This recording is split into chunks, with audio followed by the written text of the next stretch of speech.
The Toronto Maple Leafs are currently on their way to make history, to do something that has not been done very often, at least in the sport of hockey. Something only 3 teams have ever done, and that's to three-peat. Not only did they win in 2020, they also won last year in 2021, and currently are the only team that has so far advanced to the conference finals in the NHL playoffs to this very moment. With that being said, and only one more series until they're in the finals and 2 series to win it all and claim that three-peat, what must they do and what have they done right to get to this point? Well, that's what we're going to talk about. So if this is your first time on the channel, my name is John. This is the Sports Advocate. Thank you guys so much for tuning in. If you enjoy this content, give me a thumbs up. Also, give me some criticism down below. I'm really trying to improve for you guys. And question for the day is, do you think the Tampa Bay Lighting will be able to have a three-peat? Do you think they'll even make the finals, as a matter of fact? We'll do that question as well. And if you really enjoy this content, why not subscribe? Because I have content like this daily, NHL, NBA, and NFL. And if you're already coming back on a daily basis anyways, you might as well subscribe. But let's not waste any more of your time. The Tampa Bay Lightning are in a perfect scenario to claim that three-peat. But with that being said, let's talk about how special this is, how minimal this occurs. Now, other sports, you may see it, and it may not be as spectacular. We've seen teams like the Lakers in the NBA, and baseball, I feel like it happens consistently. But in the NHL, it's a thing of old at this point. The New York Islanders have done it once in the 80s. The Montreal Canadiens did it in the 70s. The Toronto Maple Leafs did it in the 60s. The Canadiens did it again in the 50s. And the Maple Leafs did it again in the 40s.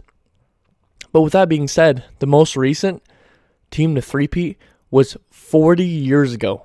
Like I said, the Islanders in the 80s. 40 years ago was the last time a team in the NHL three-peated. Not only that, but no one has three-peated since the Caps came into play in the NHL in 2005 and 2006. And only one team has had back-to-back Stanley Cup championship wins since the cap was introduced, and that was the Penguins. So this is really an extremely exclusive club. Not only do you only have 3 teams total that have ever done it, but it's only occurred 5 times, and only 3 teams have done it, and you would be able to solidify yourself as a team that's done it. And they've played incredible this entire time. They've been dominant this whole time. And they might still have a possibility to make it 4 if they were to win it this year or more. So let's kind of go through the past 2 years that led us to this point where they're at a chance to get that three-peat. Now, we're going to keep it brief. We're not going to talk about history when this video is primarily about future. Championship 1 in 2019 and 2020. The team went 43-21-6 in the regular season, and they went 12-6 in the playoffs. And they go on and they win their first championship in the NHL in this stretch. Now, the second championship, obviously in 2020-2021, they go 36-17-3, and they go 12-7 in the playoffs. Now this year, on their way to the third, they went 51-23-8 in the regular season, which again is a very, very good regular season record. It is their best, almost like close to their best win percentage out of these past 3 years. They were 8th in goals per game. They were 6th in goals against per game. They were 8th in power play percentage, and they were 11th in penalty kill percentage. So they were top 11 just because power kill or penalty kill. They were top 11 in the 4 major statistical categories that people normally bring up in the sport of hockey. They were both great on the offense side of the puck and the defense side of the puck. They have an incredible goalie in Vasilevsky, who has only turned up more in the playoffs this stretch here, and they did all this after struggling with the cap and people thinking that they were going to have to blow up the whole roster, and yet they haven't. They still kept a lot of important pieces like Point and Vasilevsky and all these guys, and they've kept it together through these 3 years, even when they were so far over the cap. But they've done it, and they've stick together. So now in the playoffs, they obviously make the playoffs, and they were underdogs for a good portion of it. They won 4-3 over the Leafs in an incredibly tight series. It was back and forth all the time, and I literally mean back and forth. Game 1, Toronto. Game 2, Lightning. Game 3, Toronto. Game 4, Lightning. Game 5, Toronto. Game 6, Lightning. Game 7, Lightning. It came down to Game 7, and it was a great game. And Toronto Maple Leafs' curse of round 1 out continues. Toronto Maple Leafs can't do it in round 1, it seems, but Tampa Bay Lightning do. And they win 4-3 in an incredibly tight series where they were actually outscored. Now, the Lightning were an incredible scoring team, top 5 in the league for goals per game, but they only scored one more goal than the Tampa Bay Lightning, and the Tampa Bay Lightning still came out on top of the whole thing, which is great news. Now, round 2, the round we just witnessed, they end up sweeping the Florida Panthers, a team that quite a bit of people actually expected to do very good in this playoff series. And the Lightning sweep them 4-0. Florida had the number 1 scoring team in all of the regular season. The number 1 scoring team. And let me tell you something. They only scored 3 goals in 4 games. 3 goals. Number 1 scoring team only scores 3 goals. Not even a goal a game. That's incredible. That tells you a lot about the defense of the Tampa Bay Lightning and Andrei Vasilevsky. They outscored Florida Panthers 13-3. So not only did they limit Panther scoring by a lot, but they were able to score themselves 13 points in 4 games. You're looking at 3 1/4 for each game, which is very, very good. And then you got to also look at Vasilevsky, who had a .981 save percentage. 98% of shots Vasilevsky saved, which is incredible. And if you continue that down the stretch, it's only going to put you in a great position. Sorry, guys. I could hear people outside. I wanted to make sure it wasn't too loud for you. So if Vasilevsky goes and does a .981 save percentage the rest of the playoffs, I'm sure you're probably not too worried about who you're going against.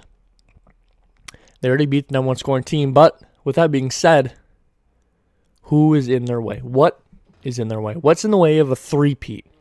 Something that hasn't happened in 40 years. What do they have to do?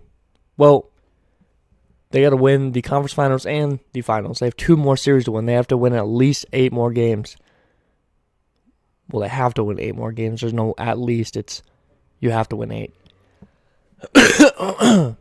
So, what's in their way of getting to that point? Well, for one, they're the only team that has advanced to the conference finals so far. We don't know who they're going to go against next round, and we especially don't know who they're going to go against in the finals if they make it that far. Key word there, if. But let's try and take a little look here. Okay, so on the East, which is where they're at, they're going to either go against the Rangers or the Hurricanes in the next round. Now, both these teams are very good, and the series is tied for them right now. Both these teams were, a lot of people's favorites. A lot of people had the Rangers going and winning it all. And we were mucking about the whole time about how good Vasilevsky's been. But the reason why the Rangers and the Hurricanes are in this position is because how good their goalies are. Igor Shesterkin, a Vezina Trophy candidate right now. Frederik Andersen, a Vezina Trophy candidate right now. Both of those guys are top goalies in this league. And not only that, but the Hurricanes and the Rangers each respectively are number 1 and number 2 in goals against per game. So you're going against some extremely good defenses. And not only that, but the guys you beat so far, the Panthers and the Maple Leafs, were 12th and 19th in goals against respectively. So it's not like they were saving a ton of shots. One of them was slightly above average. The other one was slightly below average. So you beat guys that were in the middle of the pack for defense. And now you're going against guys that were at the top of their class defensively. Now let's remember something, that the Lightning are 6th in goals against average. So it's nothing to laugh at, the fact of how good their defense is as well. It's just, can your offense outscore theirs? You're not sure. Now, the Tampa Bay Lightning were 8th in offense goals 4 per game. But what is that going to do for you if you can't score on these top guys? Now, again, we don't know exactly who the Lightning will play at this very moment. That will be told in a few days from now, 4 to 5 days, depending on how far this series goes, with it being tied at this current moment.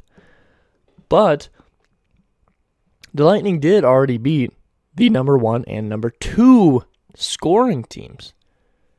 The number 1 and number 2, which were the Panthers at number 1 and the Maple Leafs at number 2, were the top goals per game teams. And they already beat them by a good margin, especially against the Florida Panthers. They made them look like they were terrible at scoring, but they were number 1 in the league in the regular season. And with that being said, the Hurricanes are at 9th and the Rangers are at 17th.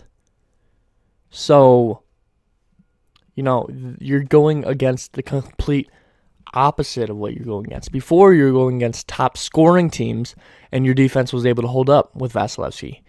Now you're going against these top defensive teams. Are you going to be able to score on them? Is now the question.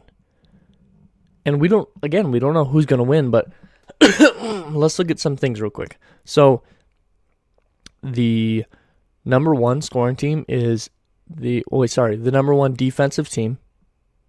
We got the Hurricanes. Okay, I think that's right. I want to say that's right. Either way, one of these guys is number 1, the other guy's number 2. I can't remember off the top of my head. I could probably search for you guys, but it would just take a little bit too long. So, on the other side of that, you have the Hurricanes, who are 9th. So, they're top 10 on both sides.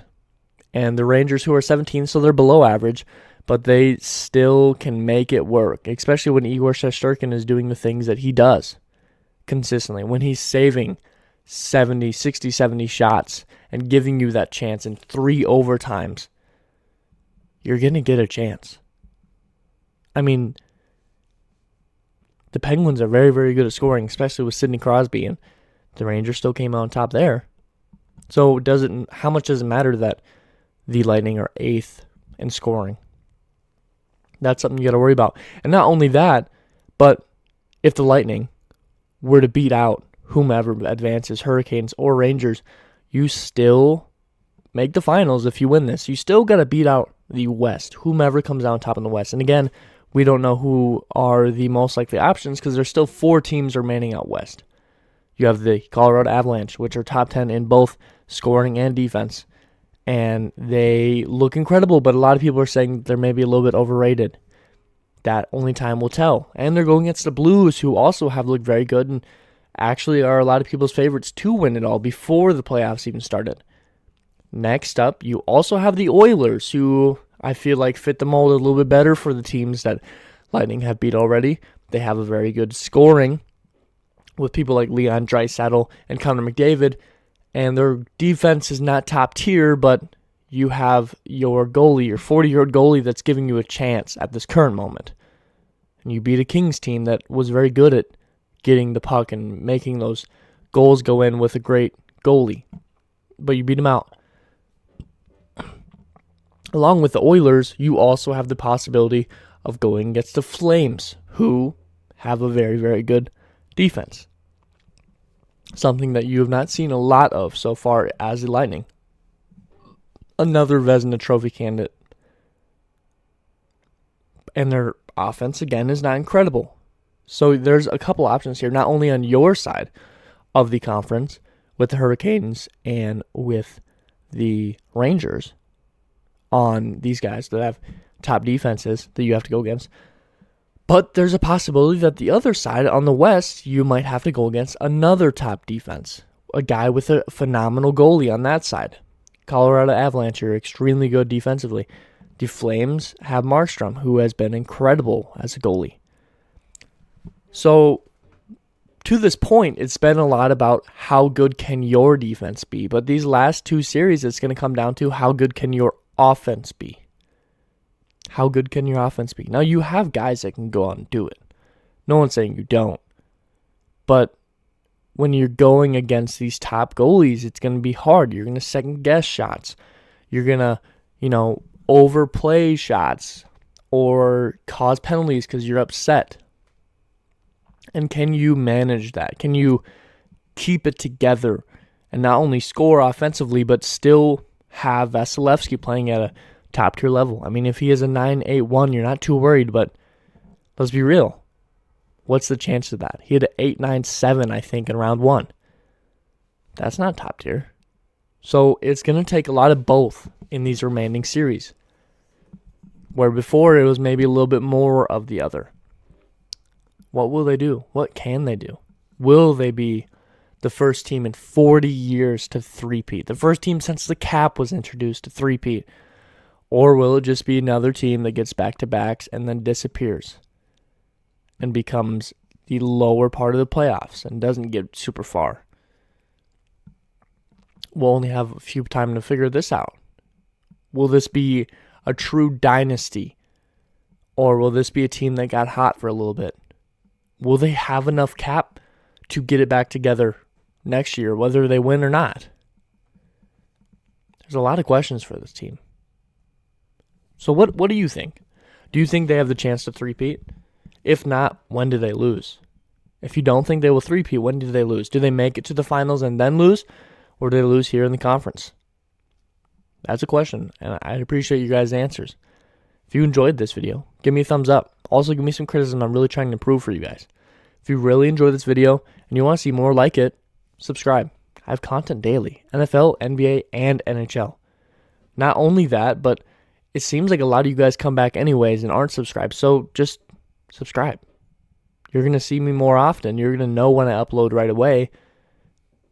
And I would truly appreciate it. It does mean a lot to me. Now, at this very moment, I've had a big influx in subscribers. But my videos are about to outweigh my subscribers. So maybe you guys can give me a hand. You can make it so that it's a little bit farther of a gap. But with that being said, thank you guys so much. It does mean the world to me that you guys tune into some random guy and listen to his takes and have a conversation with me. It does mean the world. You guys don't understand how much it does mean to me.